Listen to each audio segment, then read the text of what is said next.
Hello and welcome to 10 out of 10 Mood Watch again with Lauren and Ross. Hello. And we're also joined by four funny little friends. We're currently dog sitting for our pals. So if you hear any barks, meows, general ruckus in the background, I do apologise. But the dogs want in on it too. What can I say? Aye, Ollie bags. So this week our movie is Lethal Weapon. Lethal weapon, yes.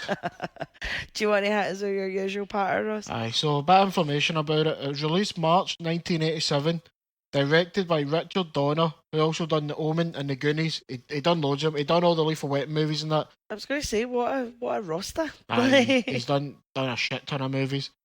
So starring Mel Gibson, Danny Glover and Gary Busey.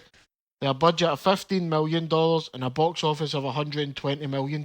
Much deserved. And it went on to spawn 3 sequels, a TV show, and I believe there's a reboot on the way. Allegedly so, yeah. Apparently there's Danny Glover and Mel Gibson are like signed up to do it. Lethal Weapon 5's coming, I think it's like next year or something. Aye, fucking fighting old age. Listen, Sylvester Stallone can do it with Expendables and Arnie can continue to pile out fucking shite Terminators. Yeah. They can bring back Lethal Weapon, do you know what I mean?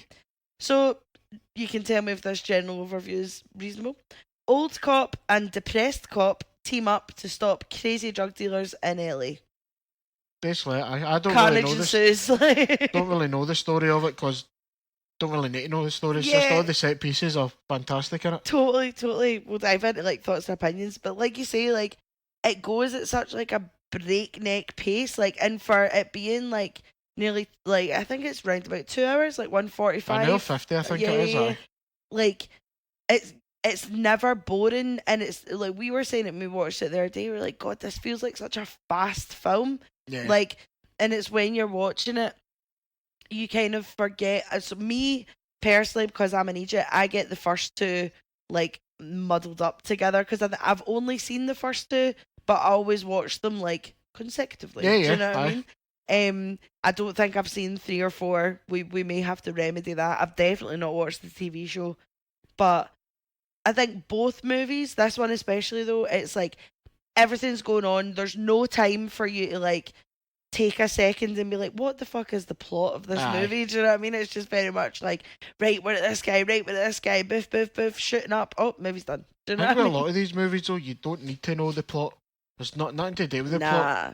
Like, who cares what the plot is? It's about Mel Gibson and Danny Glover just kicking ass. 100%. That's the good thing though, but like, see, like 80s and 90s cop movies, it was very much all action. Like, obviously there's your subgenre of like corrupt cops and all this kind of thing, but like most of the 80s and 90s like cop action movies were just like, we're here, we're the good guys, they're the bad guys, Yeah. fuck it up. Whereas like recent cop movies are more like, they're more kind of politically charged and Aye.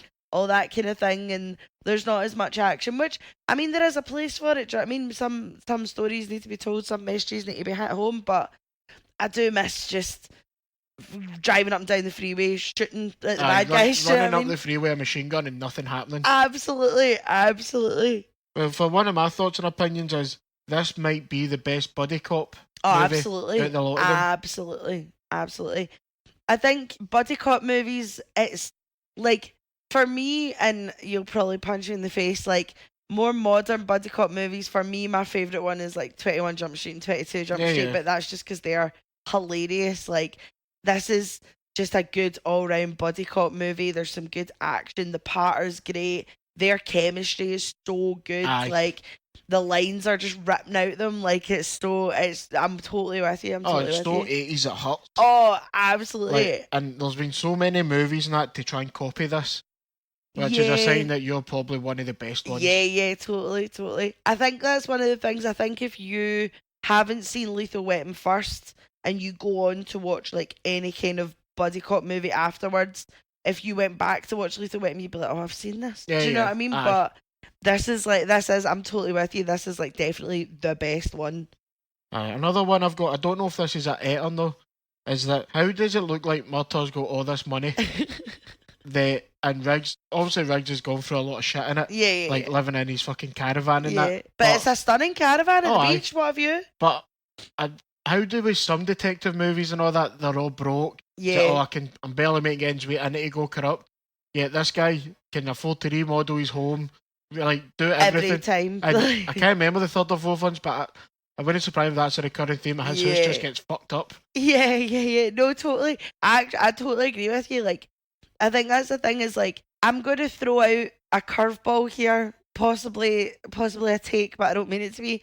I think because it's an LA cop movie, like, there just seems to be more wealth around it and there seems to be more like glamour about it. Like, see when it's like New York cop movies, see like your Serpicos, your, I want to say Seven. I know Seven is like unnamed city, but it's basically fucking New York. Do you know what I Yeah. mean? But like all these places are like grittier, it's dirtier, it's always raining. You have no choice but to become a corrupt cop kind of vibe. Like, whereas your LA cop movies, like Lethal Weapon, your internal affairs, everything's a bit sunnier, everything's a bit cheerier. There seems to be a bit more money going around. I don't know if any of that is like factually true in the actual LA and New York scene, but That's what I mean. Is definitely that movie wise, there's a huge like difference. is rent that much cheaper to buy a house that much cheaper in LA Yeah, that you can live like that 100%. rather than New York? Or do they get paid more? I Yeah, don't yeah, know. yeah. Because Stevie, you can tell I'm on my tangent, right? I feel like you can tell by 80s and 90s posters of the movies Yeah. what movie is going to be a New York cop movie or an LA cop movie. And I know obviously you've got your bits in between your like Chicago's, your San Francisco's, your Boston's, blah blah blah. But like all 90s and 80s New York cop movies, the posters are always like black, red writing, shadows Yeah. across the Aye. face. Whereas like LA cop movies, they're always like brighter colours, bit more yellow. Everyone's looking a bit happier. Do you know what I mean? And Yeah. like, so I don't know, man. I don't know what the general vibe was in the fucking 80s for LA to be the place to be, but I'm totally with you. Like, he's got, what is it? He's got like four kids, Three or three four or four kids, I think. kids, I can't remember. and a cat, and that big cracking house. But like, And a fucking boat. and a boat, yeah, that he never fucking goes on. Doesn't You know how to use it. don't see that in New York cop movies. They're all in like a bed set, being like, Aye. it's all about the job. I got to do the job. Like, It's fucking mental. okay, well, going off of yours that you don't know if is an A or a thought and opinion, I have the same. I don't know if this is an A or a thought and opinion. So, Lethal Weapon, opening credits, Christmas movies. There's fairy lights everywhere, Christmas trees at the start. It is very obviously set at Christmas time. If Die Hard can count as a Christmas movie, does Lethal Weapon? No, because Lethal Weapon's not a Christmas movie. Not as Die Hard a Christmas movie. But But okay, go tell me. It's set at Christmas, but when did they come out? Well, you said this one came out in like March. March. So what's Christmassy about that? Yeah, but it's like gearing up, What? isn't it? Then Gearing why up- are you bringing up a why are you bringing out a movie set? What do you mean gearing up? Wait, I don't- Gearing up 9 months? That's what I'm saying. Like, why are you So bringing for out? in 9 months, tells it, you know what? This is going to do well. But that's what I'm saying is like, why are you bringing out a movie set at Christmas in March? It's just the time, but there's nothing Christmassy about it. That's stupid. Like, even Die Hard came out as a summer blockbuster, not a Christmas movie. Yeah, but that's like set at Christmas and Christmas is shit. Listen, if you want to use Christmas as an excuse to watch Die Hard and Lethal Weapon, crack No, I on. do you want? I don't really give a fuck what you do. I But it's more, they're not Christmas films. That was so aggressive. I'll give a fuck. I don't- Alrighty, bother If you want me. to man. watch Die Hard and Lethal Weapon at Christmas, go ahead, but I didn't realise you were just so aggressive about It's just- this. I don't give a fuck when you watch this film. it's just But it's stupid. not a Christmas film. It's not a Christmas film. None of them are Christmas films. Oh no, too good. Release it in March. Oh, we're gearing up for Christmas. I may bother. Christmas is just 3 months out. I don't know. I'm not really. I know some people are super passionate about like Die Hard being a Christmas movie. I don't really care, to be honest. Like, All that deep. it's, yeah, do you know what I What a mean? shite. You want to watch it at Christmas? Crack on. Aye, watch whatever you want, whenever you want. Yeah. I feel like Die Hard and Lethal Weapon kind of fall into that category the same way that like Nightmare Before Christmas does, where there's like two set occasions you can watch these movies. Like if you're going off that, like you can watch them at Christmas or you can watch them like during the summer. Yeah. Like Nightmare Before Christmas, obviously you can watch it at Halloween or you can watch it at Christmas. Like, do you know what? Do you know what I'm trying to say? Yeah, Like, yeah. obviously there's, it's not like whereas your movies like Miracle on 34th Street, The Grinch, like Elf, these are Those are December Christmas. films. Yeah, Those yeah, are yeah. Christmas movies. Yeah. Like the whole theme around them's Christmas. Yeah. Christmas isn't the main There's thing. the message of Christmas. Yeah. Christmas isn't the main thing in Lethal Weapon or Die Hard. It just so happens to be set at Christmas. Oh, it's the bit in Die Hard, and it's like, I have a machine gun. Yeah. Ho. But it's like Christmas isn't the main thing about it. Yeah, okay. That was just that was just a setup to get people in there. Okay. Oh, it's a Christmas party. Oh, it's a Christmas movie then, is it? Fuck all we do it. Okay, right, okay. Yeah.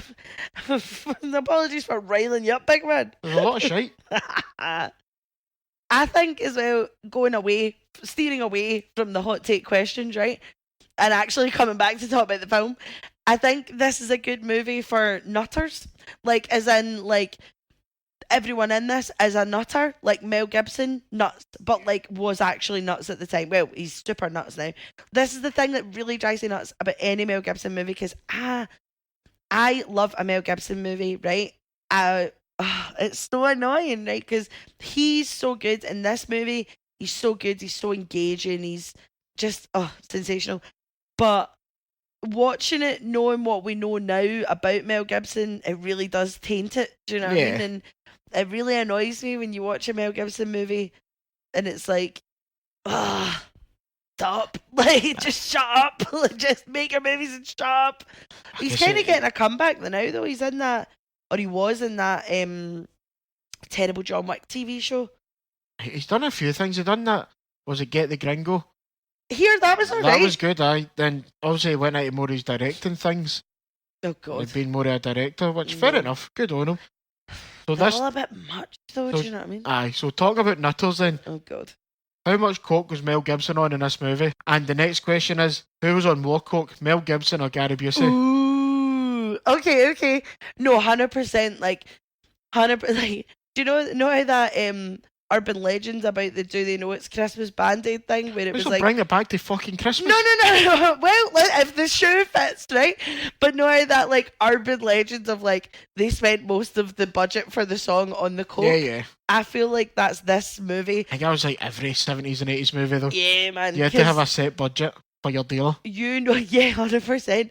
Because you know Mel and Big Gary were just ripping it. Oh, for fuck's sake, of course.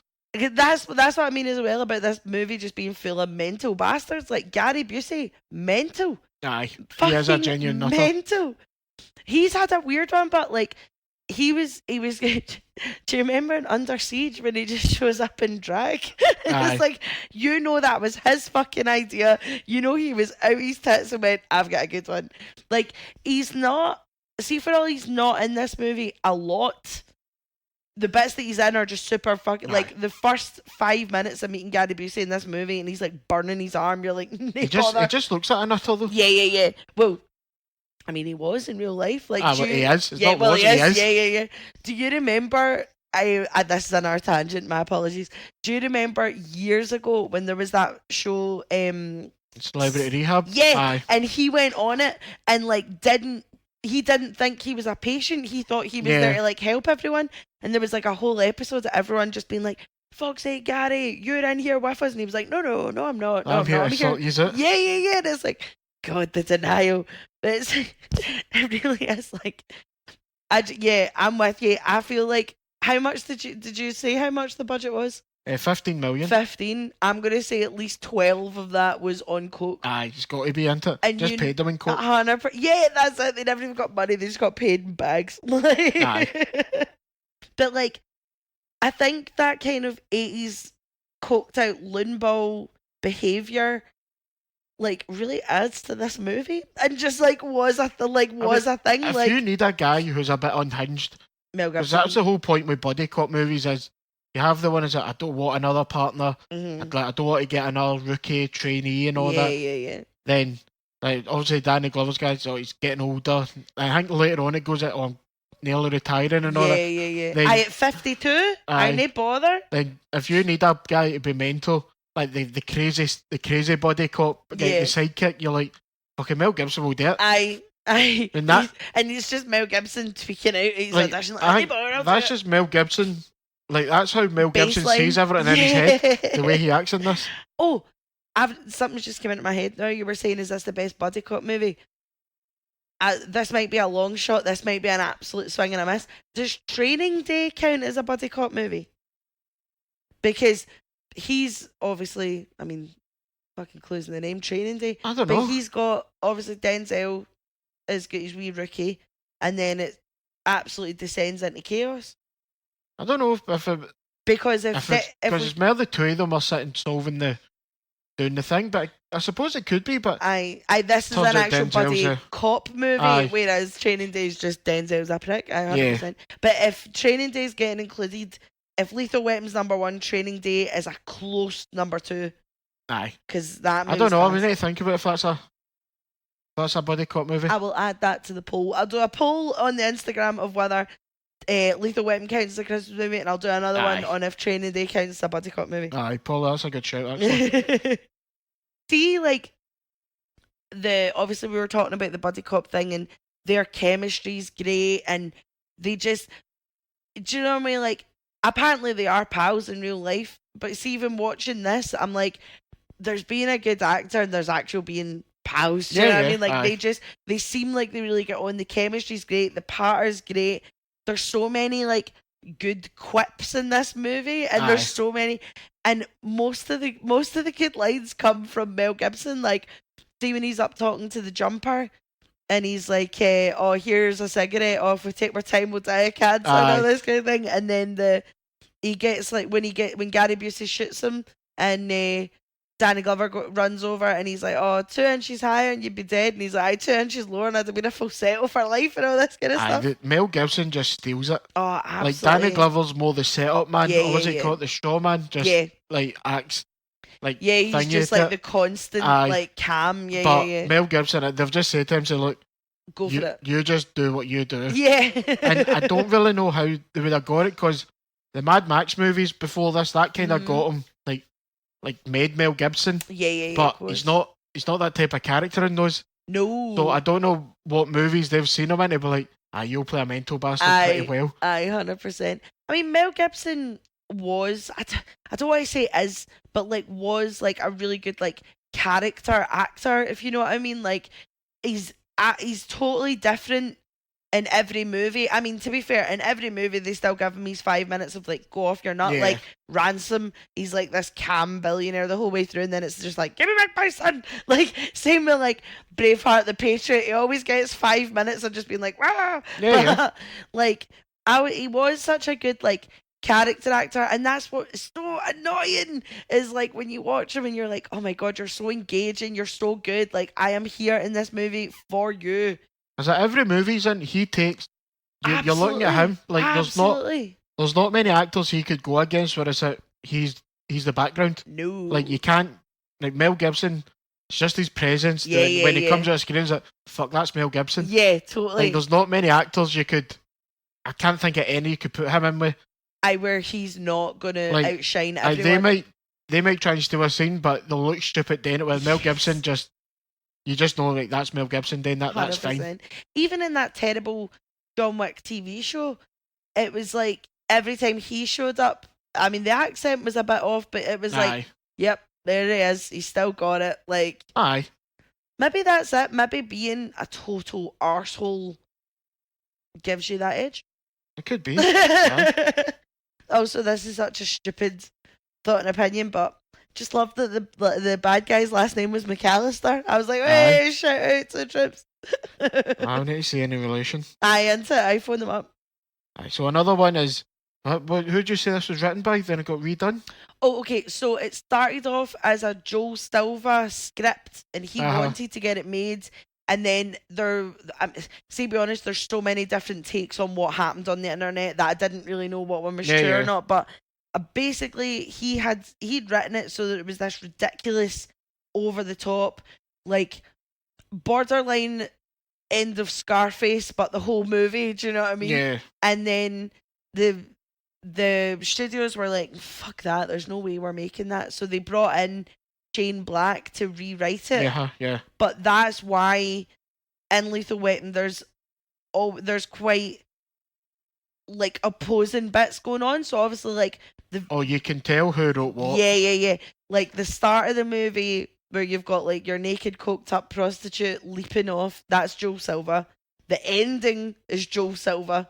Yeah. And like all the kind and the jumper, see, be honest, all the bits that I was like, that's quite possibly my favourite scene are Joe Silva bits. Yeah. And Shane Black just kind of tried to tie it all together. But basically Shane Black was kind of shouted in to be like, calm this down, this is getting a bit excessive here, do you know what I mean? And he's trying to bring it back down. Yeah, because I think if it had, from what I've read anyway, the original script was going to be fucking insane. Like, I don't know, like a modern day Fast and the Furious, but 40 times more cracked up kind of thing. That'd have been too stupid. Too much, far yeah. Too much. Whereas, like, I think Shane Black was brought in to kind of bring the humanity in, because I think in the original, Danny Glover's supposed to be as kick-ass as Mel Gibson, and Mel Gibson is supposed to be more unhinged, do you know what I mean? And they were just like, nah, we're just going to rein that the fuck back in. Aye.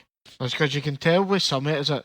I mean, don't get it, this is famous for its like one-liners and all, like fucking Murder, I'm too old for this shit. Yeah. Like everybody uses it. Oh my God.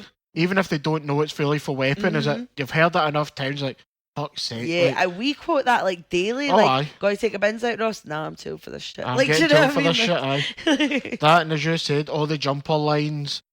So like, funny. And even the way he does it is like, where he handcuffs him, then he's like, right, I'm getting off. Aye. And he's like, you're crazy. And he's like, you want to see crazy? Yeah, and it's like, yeah. just all the shit. Even the bit, when you first meet Mel Gibson, is it, and he's getting the coke, is that's 100, he's counting it out. Yeah. He's like, no, 100 grand. Then he's like, oh, right, sorry. Sorry, I can't quite possibly afford that right now. Aye. It's just, it's too good one. That actual jumps into one of my favourite scenes of the film, which is that, like, that's a real badge, I'm a real cop, and this is a real fucking gun, and it's like, wow, okay, cool, I'm fucking in. And we get a roll credits moment as well. Oh my God. When it's, they're in the car park, in the garage, and they're like, oh, we should get you registered as a lethal weapon. Roll credits. Yeah. I do. There's nothing more satisfying in a movie when they say the title of the movie in the movie. Oh, that's the best. But it's like, that's like very specifically like an 80s and 90s action trope. Do you know what I mean? It's like Predator, what's that? Predator. Like, do you know what I mean? It's like that. See, saying the title of the movie and the movie is up there with the trailer voice of In a World, where, like, do you know what I mean? Of course. So good. Like, what is it? The best ones, was it Face Off? Gotta take his face off. That's a face fucking off. belter. Yeah. There's basically loads of Nick Cage, like The Rock, welcome to The Rock. Yes. Aye. And it's always those bits where you're like in the back being like, amazing, sensational. But another thing I've got here is, when did the heroin stuff start getting phased out of movies? Yeah, I'll give you that. Because now it's all kind of, now most movies are like kind of weed and coke. Like, that's kind of what, if you're going to do like a drug thing in a movie, it's always large shipments of weed, large shipments of cocaine. But yeah, like the 80s and 90s, it was like, fucking heroin, man. Everyone's doing heroin. It's like, okay, like, no problem. Yeah, I've not heard a movie call it merchandise for a while, do you know what I mean? Like, yeah, when did that start getting thingies out? I wonder, though, if it's like, I don't know, because this all kind of falls under the, like, war on drugs kind of thing in America. I suppose so. So, like, I'm assuming they kind of, it had to be heroin to, like, hammer home, like, look, isn't this terrible? Look what's happening to our youth. Do you know what I mean? Yeah. But yeah, I suppose you don't really get a lot of things. Or like, do you know that way, if heroin is in a movie these days, you know they're right bad bastards. Do you know what I mean? Like, whenever they're doing heroin in movies, there's always like lassies chained up. I think like, it shows you more the effect of it rather than, these are baddies just because they're doing selling heroin. Yeah. Like, they try and portray them more as monsters. Yeah. Now, if there's like a movie doing heroin, there's always like a couple of lassies chained to a bed, like needles hanging out their arm. There's always like a guy with one eye, like trying to measure everything out and all that. Yeah, it's like pure fuck. Actually, this just came into my head. Was heroin in? No, I suppose Taken doesn't really. Never mind. I take it back. I was gonna say, you No know how? trafficking. Yeah, I know it's. I know because I was gonna say Taken is obviously trafficking, but they kind of smack them up, don't they? Like Yeah, they drug them up, but that's not the it main doesn't thing in it. It's say. more. Yeah. I Okay, think it fair is play. more just because you see it on the boat and that they're trying to sell them. Yeah, or Not on the like, boat, in the hotel. I think it is. see, do you remember the Dread movie with Carl Urban and Lena Headey? I know Yeah. that's not heroin, but it's like that world's take on it. Yeah, yeah, Do you yeah. know what I mean? Like you don't really see. I think most movies now it's always like, here's this new drug that we've created, and it's like just stick to the old ones, man. Like Aye. the old ones are effective enough. Have you got any more thoughts or No, opinions? 'Cause I think I've kind of went through mine. yeah, no, I'm all good. I'm all good. So next time we'll just jump into what is your favourite scene in this then? So I'm between two. I'm between the Christmas tree bit where it's like that's a real badge, I'm a real cop, that's a real fucking gun, and it's like the 100,000 oh fuck, or the jumper scene. Aye. I think that is so funny. Like obviously it's not funny, it's very sad, but like he like pulls him out and it's like obviously this guy's like don't try anything, and Mel Gibson's up there and you're just like of course he's gonna fucking yeah. What about you? I don't know. I'm thinking the opening scene. That's pretty memorable. Yeah. Out of all of them, it's probably for me when you think of it, it's the jumping scene. Yeah, Or like the opening scene for it. which is also a jumping scene. Well, yeah, fair enough. But I mean, the most Is memorable. that just because there's a woman with her tits Nah, out? no 15. But the most memorable one, and it's a shame it's not in this movie, is going to be the toilet bomb in the second one. See, this is the thing is I always get confused. I always get the first two confused. Like they just because I remember when we put this on, I was like, oh yeah, the toilet bomb's in this, and you were like, no, it's fucking not. No. Like, But there's so many cool ones. Like even the torture scene when he's got him like in the shower bit and he's electrocuting him. I was like, I remember being a kid. I was like, that looks fucking cool as fuck. yeah. Ross, that says a lot about you. No, but like you see it I've seen it in some movies. Like is it Rambo? He gets electrocuted in one of them. But this was the first time I've seen it. I was like, that's pretty creative for. It's pretty evil. Yeah. Creative as shit to do that. Go now. I'm really worried to be around electrical products with you. But I'd probably say the opening scene. Yeah, no, That's the most memorable for me. I mean, what a way to start your movie. Do you know what I mean? Like, there's all Christmas music, and then boof, you've got like that. And the one thing I should have put the thoughts of pines was the soundtrack. Just so 80s. It's so cheesy, synthy saxophone 80s. It's disgusting. And like, I've kind of got that in A. Like, the saxophone is in weird places that a saxophone shouldn't be in. Like, do you know what I mean? And to me, if I hear a saxophone in an 80s or 90s movie, I know somebody's going to have sex. Do you know what I mean? Like, yeah, I'm with you. Like, and then there'll be bits where like Murtaugh, Danny Glover's walking down the street and all you hear is like, and I'm like, this saxophone should not be used here. Like, I think Eric Clapton was involved in the music for this. Yeah, I want to phone him up and be like, what was the thinking here? What was the process here? Like, he's a fucking asshole anyway, who cares? Poor man. Like, do you want to dive into useless information? Aye, go ahead. I know we kind of spoke about the Joel Silva, Shane Black thing. I didn't include it in useless information just because there's so many different parts of it. There's so many contradicting bits that I didn't know what was just an outright lie or not. Do you know what I mean? So allegedly will be used strongly, right? And also, because we were talking about Die Hard earlier on, Bruce Willis was offered the role of Riggs, turned it down, and ended up getting Die Hard. Mel Gibson was offered Bruce Willis's part. What's his name in Die Hard again? McClane. John McClane. Mel Gibson was offered John McClane, turned it down, got Lethal Weapon.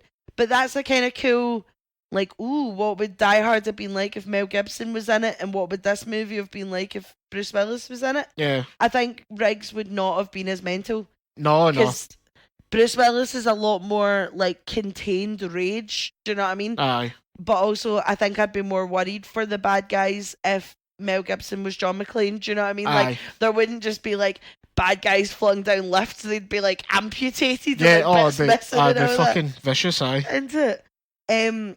Ridley Scott was originally supposed to direct Lethal Weapon, but after the massive fight he had with Warner Brothers while filming Blade Runner, and I could tell you all about that, but I'll save that for the Blade Runner episode. Aye.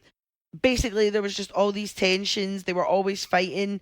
Ridley Scott was like, fuck this, I'm not doing it. Yeah. And like Joe Silva, obviously who originally wrote the script, was like begging him to reconsider, and Ridley was like, I'll never work with Warner Bros. Again. I think he eventually did, but I can't remember what movie it was, but he was just like, some nah. movies he's done it. Yeah, he was like, nah, you've fucking ruined it for me after Blade Runner, and I was like, fair play. To add tension to the scenes between Gary Busey and Mel Gibson, the director would tell each of them that the other ate the last donut. Fair and enough. Apparently it really used to piss Gary Busey off. So like, I couldn't stop watching it last night when I was like, Gary Busey's like looking at Mel Gibson just full of hatred, and I'm like, he's raging because he thinks Mel Gibson ate his mad glazed donut. That sounds a bit like a euphemism, but you know what I mean. When Riggs handcuffs himself to the jumper, when they jump, you see the handcuffs break. It's like rubber handcuffs, you see them break, and they're only holding hands, and then when it gets to the bottom, they're joined back together. I was like, amazing. And also, I got a feeling that's probably that's a one and done. Yeah. You're not getting a second go at that. They've had to blow up that dooferator thing for them to land on. Absolutely not. You'd be like, right, we've got this for one time, go. No, totally. This one's a bit mad, and also adds into our Mel Gibson is nuts theory, right? So the scene where Riggs is contemplating suicide right at the start, and you see him put the bullet in the gun, and the gun goes to his head and his mouth, right? Mel Gibson snuck, not even did it with permission, snuck in a real blank bullet to put in the gun, right? And said that this was going to spur on his performance and add the intensity and the emotion to the scene, right? Now, I was looking it up. If this had gone off even by accident, he's dead. Oh, do you know what I mean? Like, easy, aye. Like Brandon Lee in The Crow.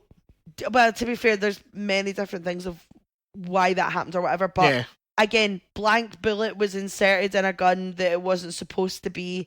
Killed him. There's so many things in movies where it's like accidental death through this. So I don't know what the fuck Mel Gibson. I mean, we know why he's nuts. Do you know what I mean? But he was like, because there was like a thing with him, and he was, I just thought it would like really add. But apparently the rest, allegedly the production crew and all that didn't know he did it, and they were all horrified when he told them and all this kind of thing. But I don't believe that for a second. I think that's up here. Aye, go for it, Mel. Go for it. I don't know what the rules are, or what the rules were, but I'm sure if you have weapons like that, like the armourer has to hand you the gun. Yeah. And basically double check all the bullets. Yeah. Well, I don't know how far that would. I don't know how true that is, but the 80s fucking wouldn't surprise me if they did just. They've all just ripped lines and been like, yeah, I don't know when they would have tightened up the rules. Also, you had all the fucking Carry On with Alec Baldwin and that. I was literally about to say that even just as recently as Alec Baldwin, like they were trying to get him done for murder, and it was ruled accidental, obviously. Yeah, like, so it's a bit of a. He's fucking wouldn't surprise me if they just say to the government, "I take it." I fuck it, Melon, you go. Have a who cares? Remember we watched that documentary about Brandon Lee, and there was about 4 different stories in the documentary of what happened. Yeah. But they were like, it was it was supposed to be a dummy bullet. Somebody put a real blank in there. Like, I don't know, absolutely mental. But yeah, that's all my useless information. Just basically Mel Gibson's mental and Joe Silva is a riot. That fucking makes sense. So jump into then. Yeah, I don't really have a lot. I've only got a couple, just because there's not the movie doesn't explain enough to give you loads of plot holes, if you know what I mean. Like, it's just like rattles through. As I've said, I couldn't tell you what the story is in this, other than they've got heroin. Yeah, and start them out in good 80s violent fashion. Aye, that's it. So what have you got then? We'll try and discuss it. I don't know if this is going to go down well. And I'm really sorry. And I mean this. I mean it from a place of love. But Danny Glover's daughter in this, his teenage daughter, gives me the absolute fear in this movie. Like, why are you running in on your dad in the bath, then hanging around to give him cuddles and kisses while he's in the bath, right? Heebies, jeebies, right? Then when she comes down with the dress and she's like, look, daddy. And then he goes, oh, right? Yeah. Now I understand, right? I get it. Dads with daughters, they grow up. It takes you a minute to adjust to them being kids, to being teenage developing girls. But there was just a real weird sexual undertone to everything the daughter did. And again, that weird 80s sex saxophone just came on every time the daughter was on the scene. And I was just like, oh, but then also, I don't know, maybe it wasn't weird at the time. Maybe it's only weird now because we're seeing it through a 2024 lens where we know dodgy shit is a thing. But I don't know, man. I just felt like there was a really weird undercurrent of unneeded sexual tension between the fucking daughter and her dad. That gave me the heebies. Fuck off. No, did you not get it? Did you not pick that up? How many comedy movies have you seen where the dad's like disgusted by it? Is it like, you're not wearing that, you're not doing it, and you get weird sexual tension vibes? No, I'm not being funny. That is a fucking hot take, man. No. That is a hot fucking take. I'm not being funny. And maybe it's just because whenever I hear the 80s saxophone, I think somebody's about to have sex, because in about 98% of 80s and 90s movies, as soon as you hear a saxophone, somebody's getting their hole. So man. Why was the saxophone played every time the daughter came on? And why is she like, I was just sitting there and I was like, I have never, as a teenager, went into if my dad's been in the bathroom. Oh, that's weird. I'll give you right? that. But why are you still talking to your dad? The thing with the dress and all that, that was just him disgusted. Like, oh no, like, you can't wear that. Okay. Don't get this weird sexual tension thing. Okay. Like, obviously the whole point is with Riggs and her. Firing him. No, he's not firing him, but she's like pure. Not with her and her dad. No, it gave me the heavies, man. I don't know, man. That's something you need to look into. That's that's no Lethal Weapons fault. No, I just You say for a 2024 lens, and 2024 needs to take a good look at itself then. I just feel like there's too much saxophone for a simple dad and daughter cuddle. It gives me the fear. You're giving me the fear. Well, I'll hit you with one that you'll like. Riggs's dog, wee Lassie Jr., must be the best trained dog ever. It just doesn't get a fuck. Just that dog takes it, sell it. That dog's like, no bother, you got your work. I'm going to run up and down this beach. Leave some food out, don't worry about it. I'll see you when you get home. Like, just pure. But that's another thing. It's like, it's just, that's another thing with like 80s animals, do you know what I mean? They were just like hardier, do you know what I mean? I built different. Like, so for mine, I've only got one, and it's no weird sexual tension things. Ross, don't, you're making me feel weird about it. You should feel weird about it. The end, when it's they need to fight it out, would that happen? I was like, do you know what? That was actually my last one. Would they form a ring and be like, right, let them fight? Yeah, let them fight. Like, yeah, no, totally. I was thinking that when I was watching it. I was like, understand that Riggs is like, no, leave him to me, leave him to me. How there was about 30 police there. But that's the thing. And if Gary Busey's character won, does he get let go? Does he go, right, go?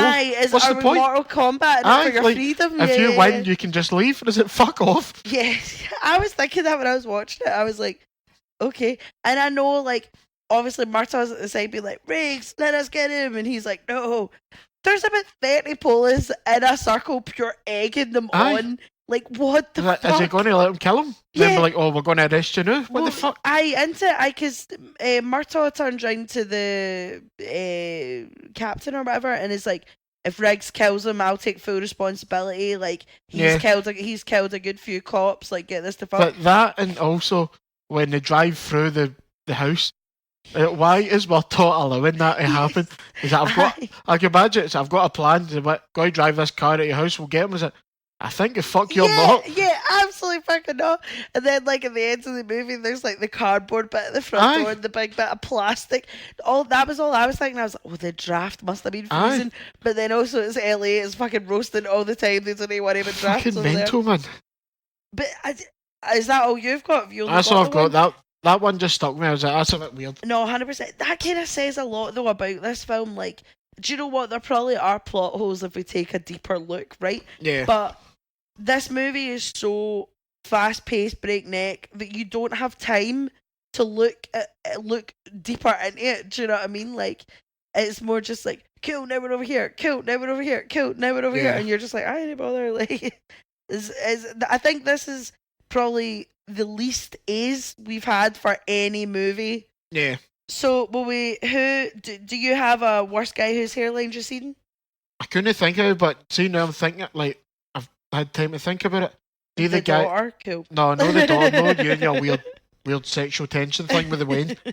It's the guy. See where they're at the club, and he does a lighter thing. The guy buying the coke, the heroin off him. Oh yeah. Discount Jason Clark. Oh my, boss, well done. Spoil the discount version of. That's the only one I had discount. But him, he, I don't even know what movie he thought he was in. Yeah, he thought he's in a completely other movie than what everyone else is in. That's the only one. Like, he's my worst cunt. Yeah, my worst cunt whose hairline's receding is Gary Busey's lack of eyebrows. I just feel like if you don't have eyebrows, there's something really unnerving about you. So you're immediately a worst cunt. Yeah. Do you know what I mean? Aye, fair enough. So we'll dive into discount version of guys. This is the first movie where we actually have proper discount versions of, because I was ready to scrap this altogether because we were like, why? Like, normally when we watch geek movies, we're like, oh, he's discount version of this, but then since we've started this podcast, we don't have any. Yeah. But now we do, baby. So you were saying your man there is discount version of Jason Clark, the guy at the start. Yeah. I thought Huntstacker, is that his name? The old guy? Yeah. I thought he was like a discount version of Donald Sutherland. Like, I could see him in like a Channel 5 movie. You see Donald Sutherland doing it? Yeah. Like, but it's got to be the Channel 5 movie that they wanted Donald Sutherland to be in. No, fair enough, I'll give you that. I mean, they obviously also think that the guys in the TV show are the discount versions of Mel Gibson and Danny Glover, but they're not. So, but I'll include it, but they're not. 40-year difference, you can't really. I don't even know anything about the TV show. I've never didn't want to watch it, so. No, do you know me? I knew it was coming out, but I just wasn't bothered. Yeah. So, in the TV show, which is now cancelled, it got cancelled after 3 seasons. Aye. Damon Wayans is Murtaugh. Oh, for fuck's sake. Obviously, of the famous Wayne brothers. Wayne's family. Wayne's family, sorry, my bad. And Riggs is a guy called Clayne Crawford, who, from looking at his filmography, has been in a lot of pish. Right. He was in that The Perfect Host with Niles Crane as the bad guy. That was really creepy, that movie. Oh, it's fine. It wasn't good, but it was creepy. But yeah, going through your man's filmography, it's a lot of pish. It's all like sci-fi horror movies or like really cheap tweeny bopper rom-coms and stuff, like. All right. And then obviously the TV show is now cancelled after, I think it finished on season 3. So like, girl, like, we'll move on to I'm Out. Do you have any parts of this movie where you're away? Nah. I was the same. It's too fast paced and it's not that long a movie. For you to have just jump. time to build. Yeah. I was it just hits you with every bit. Like, absolutely. There's always something memorable in most scenes. Absolutely. I think you could maybe time your toilet break around like the family dinner, but you still need to see that. You need to see the dynamic with the family for it. Yeah. You need to see Riggs softening up and stuff like that. So like, yeah, you could, but don't. Do you know? You don't like. It wouldn't make sense for them all to threaten to be kidnapped or not if you didn't know who they were. Why would you care? Like, oh, Murtaugh, your family's been kidnapped. Like, oh, I didn't even know he had a family. Yeah, 100%. Well, that's been this week's episode of Lethal Weapon. The dogs have been pretty quiet. It's been pretty chill for them. And I was really worried when we started recording this that they were all going to go off their nuts. Oh, movement. They know. Aye, the fuck. Right. As per, leave any thoughts and opinions on our Instagram, and we'll be back with you next Wednesday. We're kind of in a toss-up of what to do next week, so that might be poll number 3 of this podcast on what should we do? Aye, fair enough. No worries. Well, thank you very much for listening, and we'll see you next week. Bye! Bye! I'm too old for this shit. Ziggy, put that down!